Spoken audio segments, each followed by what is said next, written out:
अस्सलाम वालेकुम फ्रेंड्स, आज हम बात करेंगे एमएस वर्ड में ट्रांसलेट के बारे में। अगर आपके पास कोई पैराग्राफ आता है किसी भी लैंग्वेज में हो, अगर आप उसको अपनी मदर लैंग्वेज में चेंज करना चाहें और मालूम करना चाहें कि मेरे पैराग्राफ में क्या लिखा है, दोस्तों आज हम उसकी बात करेंगे।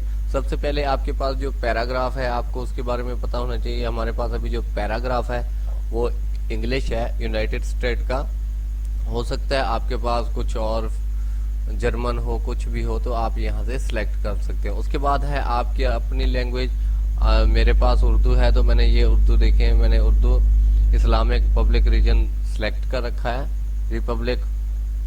और अब मैंने बाज़ औक़ात ये होता है कि यहाँ पे सिलेक्ट करते ही आपके पास यहाँ पे ट्रांसलेट होके आ जाता है। यहाँ पे वो कह रहा है your documents has been translated using machine, यानी कि ऐसे समझिए कि मेरे पास ब्राउजर अभी वर्क नहीं कर रहा, पता नहीं क्यों। तो आपने यहाँ पे क्लिक कर देना है। जैसे क्लिक करेंगे ऐसा ऑप्शन इंटरफेस खुलेगा, आपने यस करना है।